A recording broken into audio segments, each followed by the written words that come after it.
বন্ধুরা, এর মাধ্যমে আমরা পবিত্র কোরআন মাজিদ পড়তে পারবো, কি বলো তাই না? এখানে মোট কয়টি উচ্চারণ হলো? 21টি উচ্চারণ হলো। কয়টি হলো? 21টি। 14 জায়গায় তাড়াতাড়ি আর 7 জায়গায় টান্ত হবে। মোট কয়টি উচ্চারণ হলো? 21টি উচ্চারণ। আমরা একসাথে পড়ি।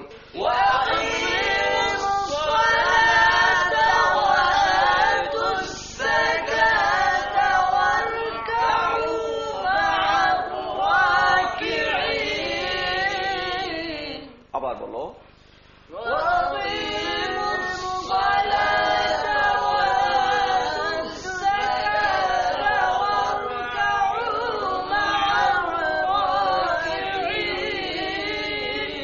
আরেকবার।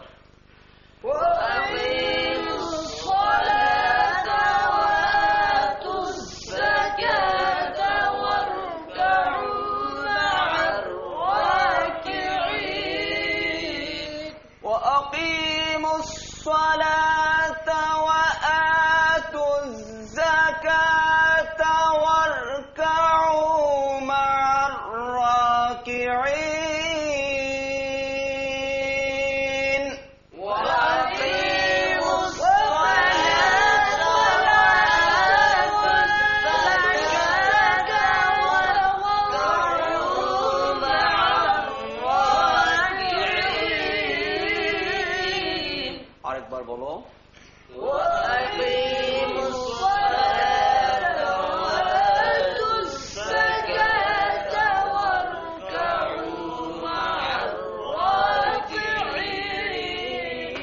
মাশাআল্লাহ, সুন্দর হয়েছে। পারবা সবাই?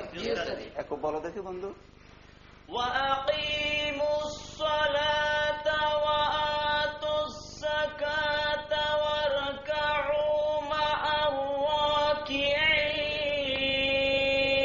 মারহাবা বন্ধুরা, জোরে সোরে মারহাবা দাও। খুবই সুন্দর হয়েছে আমাদের ইয়াকুব বন্ধুর, খুবই সুন্দর হয়েছে। প্রথম দিন বেশ জড়তা ছিল, গত ক্লাসেও কিছুটা জড়তা ছিল, এখন অনেক ভালো হয়েছে। আলহামদুলিল্লাহ বলো। এবার চেষ্টা করলে আমরা সবাই পারবো ইনশাআল্লাহ। সাদিক বলবা নাকি? আচ্ছা বলো।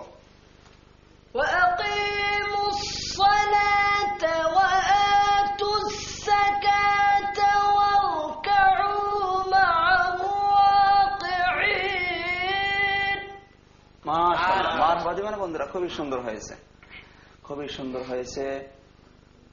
বলবা আতি? বলো।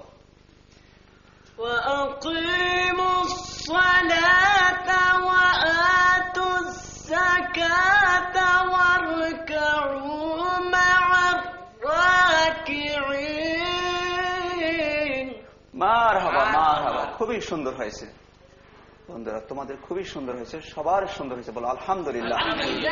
প্রথম দিন যখন আমরা শুরু করেছি 26তম ক্লাসে, তোমাদের অনেক জড়তা ছিল, অনেকেই পড়তে পারছিলে না। মাশাআল্লাহ, আজকে খুবই সুন্দর হয়েছে। বলো আলহামদুলিল্লাহ। বন্ধুরা, এর মাধ্যমে পবিত্র কোরআন মাজিদ পড়ার জন্য চেষ্টা করতে হবে সবাইকে, ঠিক আছে? পবিত্র কোরআন মাজিদ পড়ার জন্য যত কিছু দরকার আমরা সবকিছু শিখেছি, এবং এর মাধ্যমে আমরা কোরআন মাজিদ পড়তে পারবো ইনশাআল্লাহ। বন্ধুরা, আরেকটা জিনিস মনে রাখতে হবে, পবিত্র কোরআন মাজিদ শুধু এমনিতে পড়লে হবে না, অর্থ সহকারে পড়তে হবে।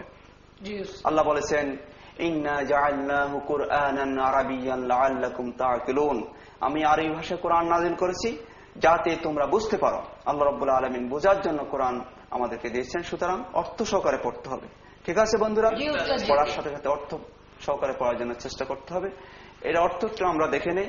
ওয়াকিমুস সালাতা, তোমরা নামাজ কায়েম করো, ওয়াতুজ যাকাতা, এবং যাকাত আদায় করো, ওয়ারকাউ, রুকু বলি না বন্ধুরা আমরা? ওয়ারকাউ, তোমরা রুকু করো, মা রাকিন, রুকুকারীদের সাথে, রুকুকারীদের সাথে তোমরা রুকু করো। আল্লাহ রাব্বুল আলামিন এখানে নামাজ পড়ার জন্য আমাদেরকে তাকিদ করেছেন, যাকাত আদায় করার জন্য বলেছেন। বন্ধুরা, ইমানের পরপরই আমাদের সবচেয়ে গুরুত্বপূর্ণ আমল হচ্ছে নামাজ। নামাজ আমাদেরকে পড়তে হবে। তোমরা সবাই নামাজ পড়ো?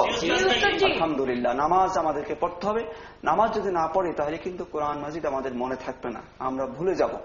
সেজন্য যারা আমরা কোরআনের পাঠক, আমাদেরকে নামাজ পড়তে হবে। নামাজ অত্যন্ত গুরুত্বপূর্ণ একটি ইবাদত।